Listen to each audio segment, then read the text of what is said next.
Hey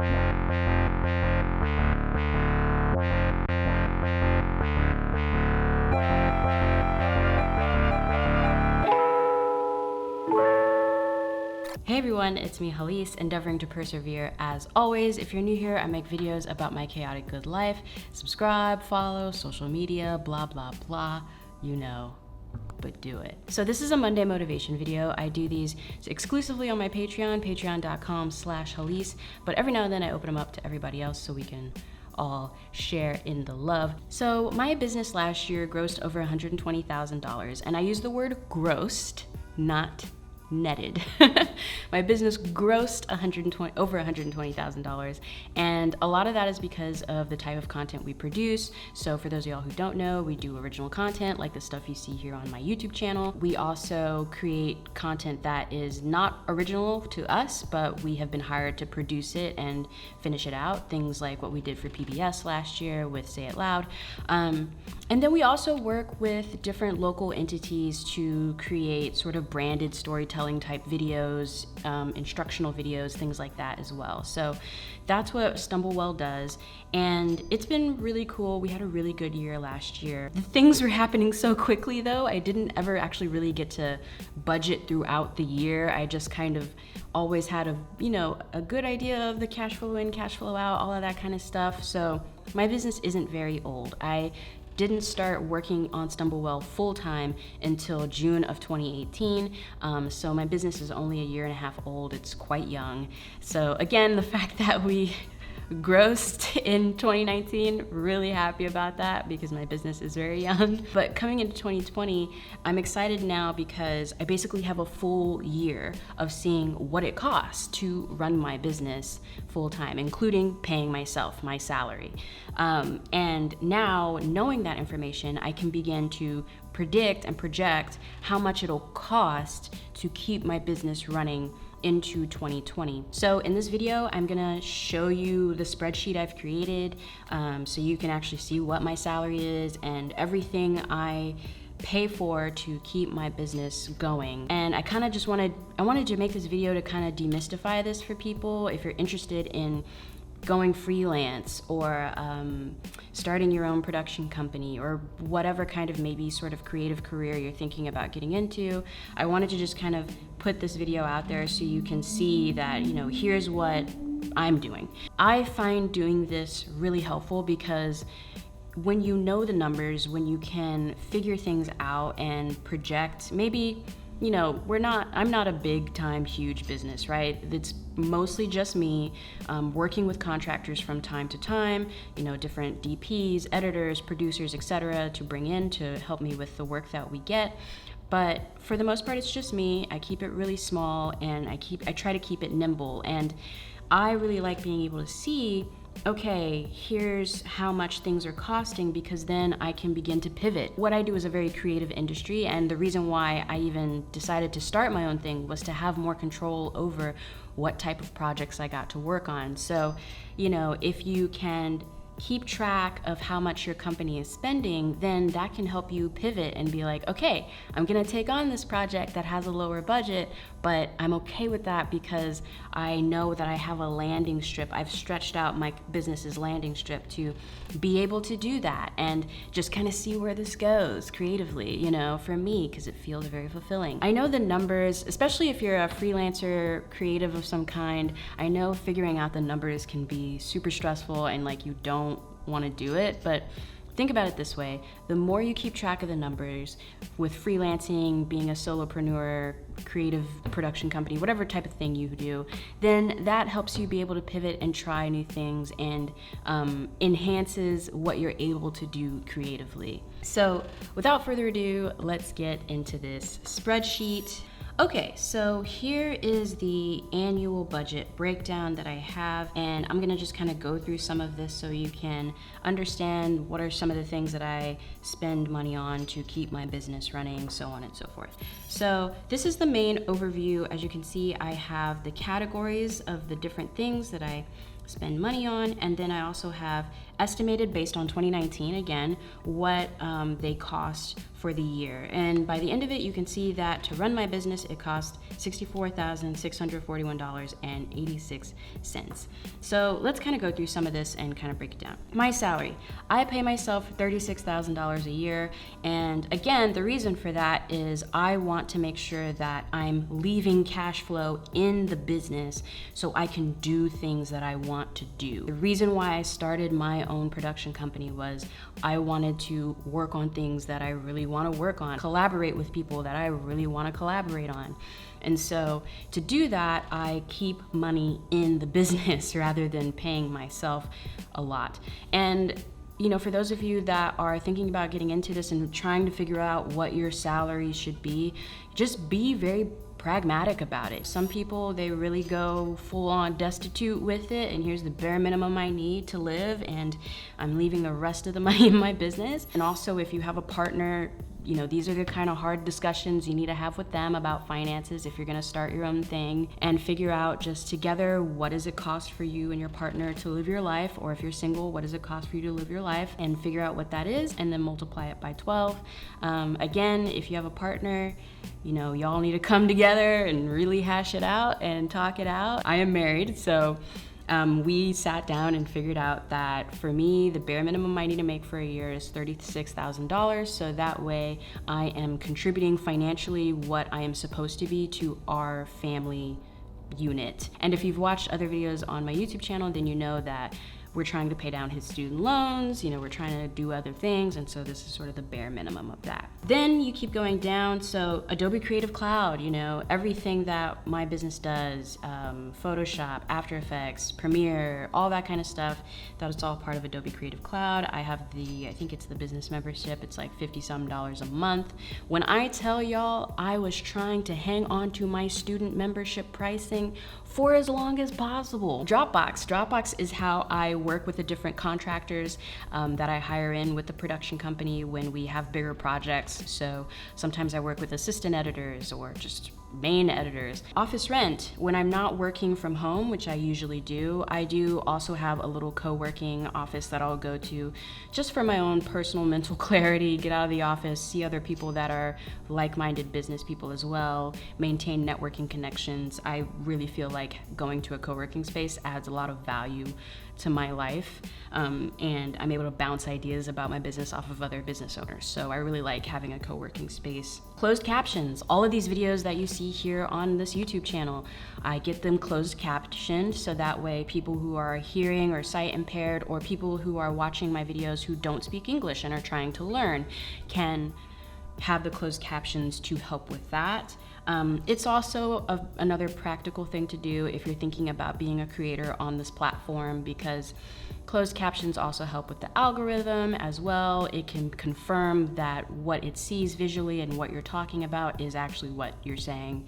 So closed captions are just good business sense too. Templates and music. So the music that I put on these videos, or music for clients and all that kind of stuff, that all costs money. There's different services you can use. Epidemic Sound is the one I use the most. I also use Audio Jungle as well. But depending on the type of project, you're gonna have to have different licensing agreements for that music. So, you know, that's what that is. And then also different templates. When I'm building things in After Effects, maybe I'll start from a template so I don't have to build everything from scratch, but then drastically alter the template so it doesn't even look anywhere near like what I bought. Taxes, based on last year, I'll probably owe about $10,000 in taxes again for 2020. So, you know, I budget for that. God willing, if we get a huge client, that'll change, but it's usually about 10 grand per year for me, and that's been pretty consistent for the last couple years. CPA and bookkeeping. I do not file my own taxes because, you know what I'm saying? Now this is interesting. Buffer. I put a $3,000 buffer built into my business because I've kind of learned, again, I like to have the opportunity to seize on creative things when they come up. So, for example, last year I went to Sony Kondo.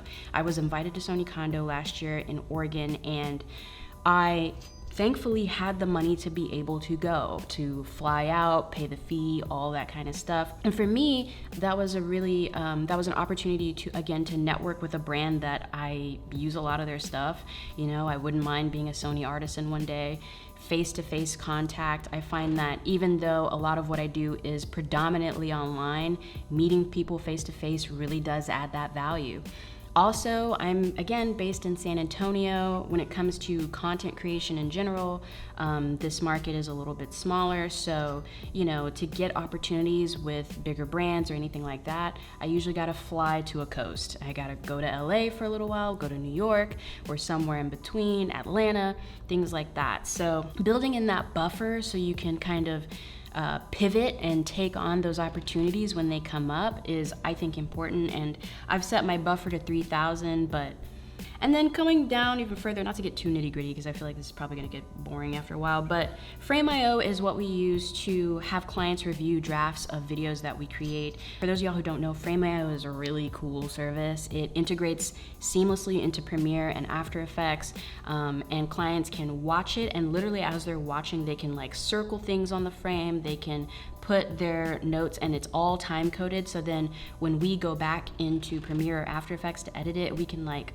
pull it all up and check it off as we complete it. Frame.io just adds a lot of value and limits a lot of the back and forth that you can have with clients with reviewing.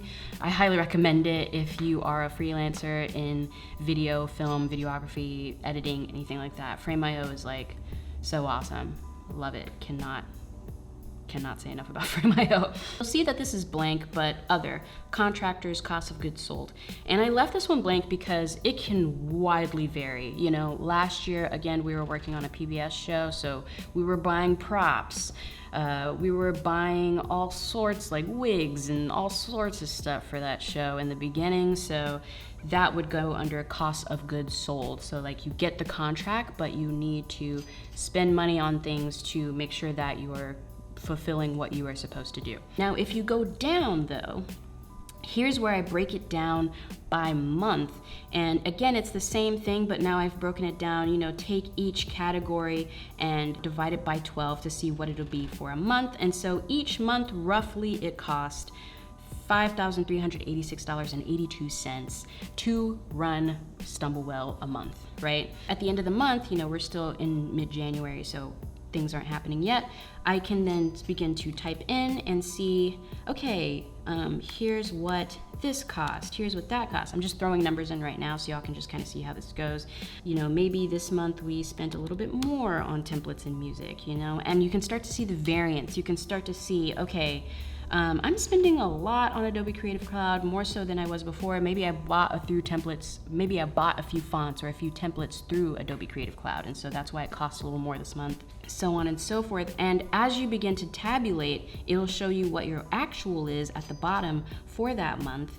And then when you go back to your annual budget, you'll see that it'll begin to tabulate there as well. And coming over to your variance, see, okay, this is what is changing as well. So here's why I'm so excited again, because now I can really begin to, you know, check in on this annual budget maybe at the end of Q1, which is at the end of March. All right, have I more or less used a quarter of my budget because it's the end of Q1?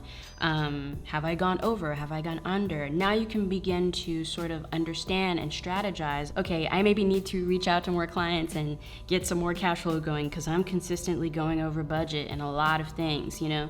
This is why I really, really, really love that I finally got to sit down and make this. Now, the one thing this spreadsheet is missing, if you will, is that I don't have anything about putting in your income, how much your business is actually bringing in. And again, that's because my business is very young, so there's no way really for me to predict that yet. All that being said, if you want a spreadsheet that based on what your income is, where the money's going and all of that, check out Patricia Bright. She just started a new channel where she's talking about all things finance, and she also designed a really awesome spreadsheet. If you're wanting to do personal finance and manage your personal finances, finances. So say, you know, you're making your $3,000 a month, right? But you want to see, okay, how am I really spending this $3,000? Like when it breaks down, what am I doing with it, you know?